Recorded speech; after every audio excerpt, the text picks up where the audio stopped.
반갑습니다. 그리고 오늘 가능하면 이제 우리 주제에 맞게 말씀을 좀 드리도록 할게요. 그리고 그 중에서도 여러분들이 저한테 하고 싶은 말씀이 많을 겁니다. 우리 교수님께서도 또 각별히 언론에 날만한 얘기를 하면 따따블 점수를 주겠다고 한 이유는 아픈 질문을 많이 해라 뭐 이런 취지 같아요. 콕 하면 찔러서 이재명 당황하더라. 바닥 드러나. 뭐 이런 기사가 나오면 따따블 점수를 주겠다는 취지니까 준비 잘 해주시고요. 어쨌든 저는 오늘 주제에 맞게 금융과 경제, 또 제가 생각하는 경제는 뭔가 여러분께 한번 말씀을 드리려고 합니다. 주로는 경제에 관심이 많은 분들이실 테니까요. 경제라는 언어는 여러 가지 어원들이 있는데 경세, 재민의 준말이라고 우리가 보통 알죠. 결국 세상 사람이 어떻게 하면 잘 살 수 있을까를 연구하는 학문이라고 생각합니다. 그리고 일부에서 이런 오해가 있죠. 경제는 과학이다. 사실 경제는 정치죠. 근데 마치 통계나 경제 이런 것들이 진리인 것처럼 얘기하는 경우가 있는데 제가 본 경제는 진리나 과학이 아니고 정치입니다. 정치이자 의견입니다. 가치죠, 가치. 제가 금융 얘기를 이런 얘기를 해보려고 합니다. 제가 최근에 기본 금융 이런 얘기를 하니까 저 사람 좀 이상하다. 이런 얘기 하는 사람들이 있어요. 아마 여러분 중에도 그런 생각하실 수 있습니다. 제가 기본 금융이라고 하는 개념을 만들어낸 이유는 사실은 경험 때문이에요. 제가 경기도지사 또 성남시장을 하면서 보니까 특히 사회적 약자들이 돈 50만 원을 빌리는데 돈을 빌려주지 않으니까 이제 사채업자들한테 빌립니다. 근데 보통은 50만 원을 빌리면 선이자, 수수료, 온갖 이름의 20만 원 떼고 30만 원을 줘요. 아마 이 중에 경험한 사람이 있을지 혹시 모르겠어요. 그러고 난 다음에 이게 몇 달 지나면 이제 잘 못 갚잖아요. 이자율이 엄청나니까. 그러면 다시 100만 원을 빌려줍니다. 그리고 전에 빌려준 거 50만 원 갚은 걸로 치고 100만 원에 대한 수수료 또 30만 원 떼고 이러면 한 2, 30만 원 또 받고 이제 빚이 100만 원이 된 거예요. 요게 몇 달이 지나면 300만 원, 한 1년쯤 지나면 1000만 원이 되어 있습니다. 실제로 사채 시장, 그러니까 대부업체 말고 사채 시장의 평균 이자율을 계산했더니 금융감독원이 조사한 건데 401%였다고 해요. 연 401%. 좀 놀랍지 않습니까? 근데 요거는 싼 거예요. 우리가 보통 단속, 불법 대부업 단속을 해보면 이자율이 평균은 아니고 보통 1000%, 30,000% 이런 경우도 아주 많이 발견됩니다.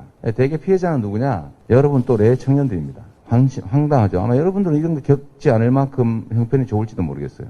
아마 여러분들은 서울대 경제학부 정도를 다니고 또 부모님들도 요즘은 좋은 대학 간 사람 부모들은 되게 잘 살기 때문에 은행에서 연 2% 이내 우대금리로 돈을 빌리니까 얼마든지 가능할 겁니다.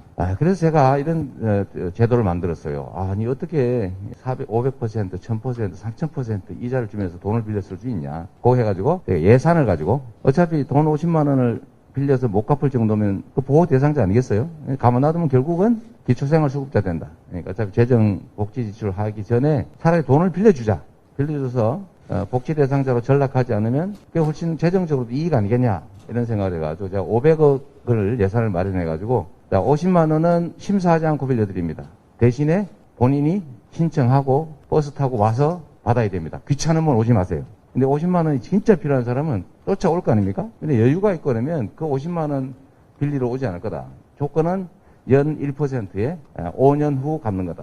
원하면 10년 후로 연장해준다. 그래서 이걸 시작을 했더니 미어 터진 거예요. 50만 원 빌리겠다고. 그래서 금방 소진돼가지고. 그러면서 또 일부에서는 너무 작다 돈이 50만 원 가지고 어떻게 사냐. 우리 수술비 내야 된다. 근데 돈 못 빌린다. 안 그러면 우리도 사채시장 가서 장기 기증 서약서 쓰고 돈 빌려야 된다. 라고 하길래 제가 그러면 심사를 해가지고 300만 원까지는 빌려주자. 그것도 역시 너무 수요가 많아가지고 500억으로 감당이 안 되는 거예요. 감당이. 그래서 제가 또 머리를 한번 써봤습니다. 이거를 재정에서 500만 원을 직접 빌려주니까 이게 효율이 떨어진다. 차라리 금융기관이 돈을 빌려주게 한 다음에 이 500억으로 부실난 부분만 대신 갚아주자. 여러분도 경제학도니까 쉽게 이해하겠죠. 그게 금융 아니겠어요? 그래서 그 설계를 제가 하게 된 거죠. 근데 돈을 빌려줘야 되겠다는 생각을 하게 된 것도 사실은 불법 대부업체를 제가 단속을 했는데 너무 문제가 많지 않습니까? 대부업체를 저희 경기도에서 특별사법경찰을 동원해가 대대적으로 단속을 좀 했는데 몇 년 동안 엄청나게 많이 잡았죠. 혹시 경기도에서 통학하는 학생이 있는지 모르겠는데 경기도의 그 번화가 하고 서울의 번화가를 기회될 때 한번 비교해 보십시오. 지금 어떨지 모르겠는데 경기도의 번화가에는 일수 돈 빌려드립니다. 이거 쪽지 없어요. 아마 서울에는 엄청나게 많을 겁니다. 왜냐? 경기도에서 돈 빌려드립니다. 이거 불법이거든요. 광고하는 거.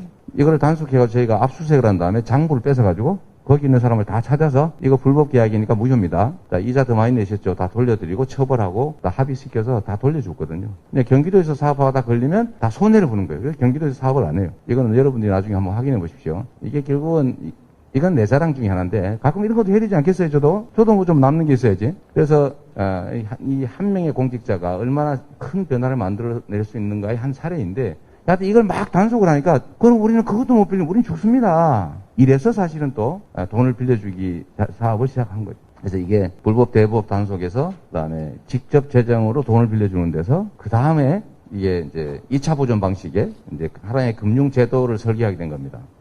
그래서 저희가 1인당 500만 원을 빌려주는데 300만 원 너무 적다. 500만 원 돼야 된다. 청년 세대들을 먼저 빌려주자. 뭐 전원행이 빌려주면 좋은데 하여튼 반대도 많고 하니까 청년만 빌려주는데 이유는 청년 때에 500만 원 하고 나중에 성공했을 때 40대, 50대에 500만 원 하고 가치가 같습니까? 다릅니까? 완전히 다르죠.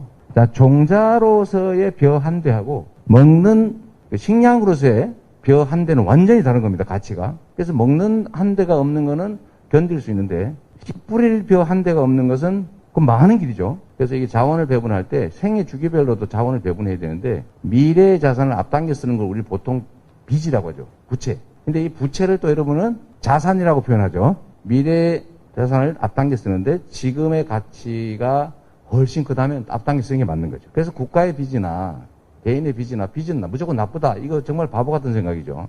나쁠 수도 있고 좋을 수도 있는 겁니다. 빚이라서 나쁜 게 아니에요. 나쁜 빚은 나쁜 것이고 좋은 빚은 좋은 겁니다. 그래서 청년들에게 좀 기회를 주자. 청년 때의 500만 원 완전 다르기 때문에. 그래서 저희가 500만 원 정도를 빌려주기로 했는데 지금 이제 경기도에서 설계하고 있어요. 지금 사퇴를 했기 때문에 그 후 상황을 좀 알 수 없는데. 여기서 여러분 이거 한번 생각해 보십시오. 자, 우리는 공동체지 않습니까? 경제, 재민, 경제는 함께 사는 방안 중에 하나인데, 근데 이상하지 않습니까? 어려운 사람은 보호하고, 힘세고 많이 가진 사람은 절제시켜서 같이 사는 게 세상 아닌가요? 그게 문명국가 아닙니까? 약육강식하지 않는 게 인간 세상이죠. 그래서 우리 사회에는 보통 공동체의 원리가 작동을 합니다. 의료보험 생각해 보십시오. 돈 많이 버니까 많이 내잖아요. 그런데 돈 많이 벌고 재산 많은 사람이 병이 잘 안 걸려요. 잘 먹고 잘 사니까. 근데 그 사람들이 보험료 엄청 더 많이 내죠. 그런데 병 많이 걸리고 보험료 의료 지출 많은 사람이 가난하고 어려운 사람들이 그 병이 잘 걸리거든요. 근데 그 사람들은 보험료를 적게 냅니다. 공정한가요? 여러분 공정합니까? 공정하지 않죠. 그러나 정의롭습니까? 정의롭죠. 공정과 정의가 충돌하는 부분일 수도 있습니다. 여하튼 그런 것처럼 우리는 정의로운 세상을 위해서 많이 가진 사람이 더 부담한다. 적게 가진 사람이 덜 부담한다. 이걸 당연하게 얘기하는데 이게 작동하지 않는 영역이 하나 있어요. 그게 바로 금융입니다. 한번 생각해 보세요. 요 앞줄 우리 네 분이 이제 사정이 비슷해요. 예를 들면 돈을 잘 못 갚은 가난한 사람들이에요. 저쪽은 아주 부자예요. 여기 아주 돈을 빌리면 무조건 잘 갚아요. 근데 그럴 때 이분들한테 돈을 빌려준단 말이에요. 금융기관 입장에서. 금융의 원천은 뭡니까? 금이에요. 금융의 원천은 신용이고 신용의 원천은 현대 국가는 국가 권력이죠. 관권력 그 자체입니다. 그러니까 이거는 우리 국민 모두의 것이라고 할 수 있습니다. 근데 어쨌든 빌려줘요. 빌려주는데 여기는 잘 갚는 집단이니까 이자율이 엄청나게 싸요. 2% 이내, 우대금리 1%대 원하는 만큼 빌려드려요. 원하는 기간만큼 얼마든지 빌려드려요.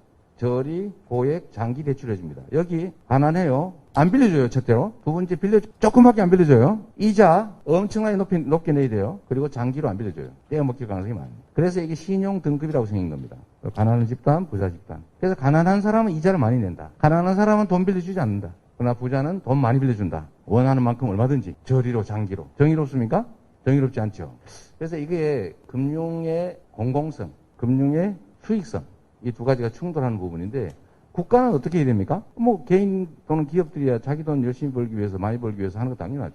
그러나 국가는 같이 살게 해야 되겠죠. 그러라고 국가가 있는 거니까.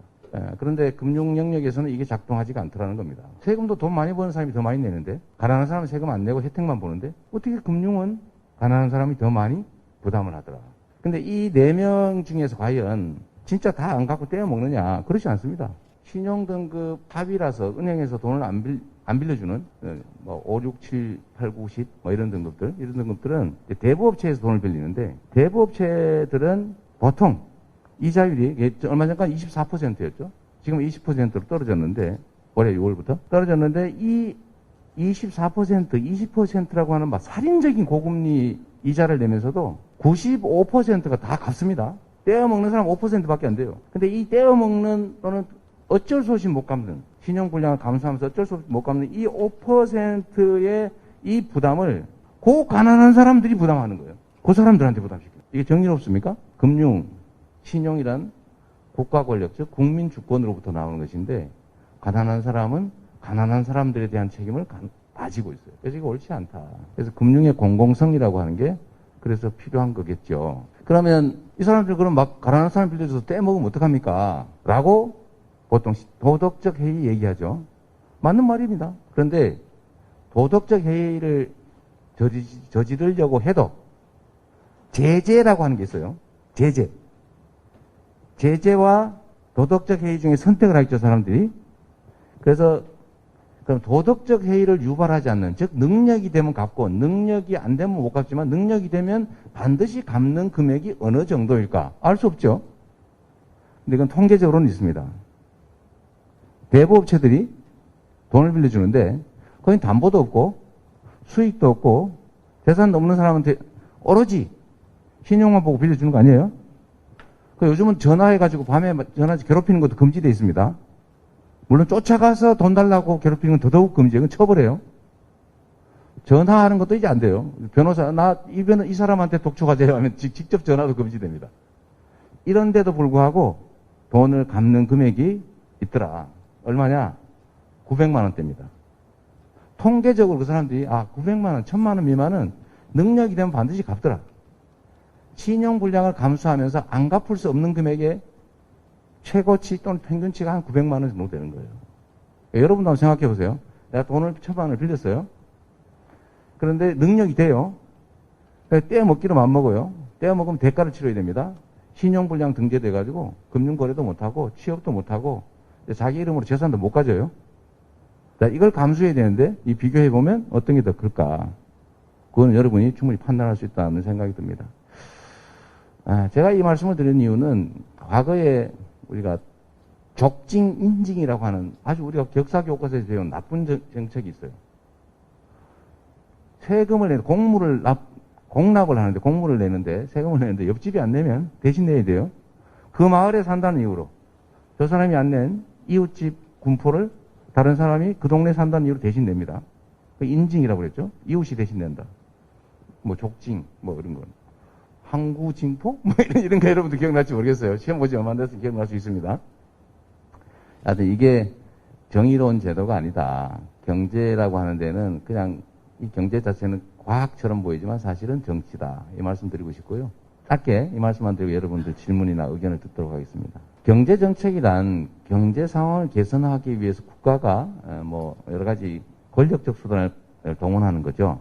그런데 상황이 바뀌면 정책이 바뀌어야죠. 그렇죠? 객관적 상황이 바뀌어서 당연히 바꿔야 되겠지. 과거는 제가 볼 때 우리 고도성장 사회에서는 투자할 곳은 많은데 투자할 돈이 부족했어요. 그래서 투자할 돈을 확보하면 투자할 곳이 많기 때문에 돈을 벌 수 있었습니다. 즉 투자 기회를 확보하는 것 자체, 투자 자본을 확보하는 것 자체가 매우 중요한 일이었고 그게 결국 정치가 하는 일이었기 때문에 정경유착이 심했고 또 정권 입장, 정부 입장에서는 투자 자원이 한정되어 있기 때문에 몰아줘야 효율적이에요.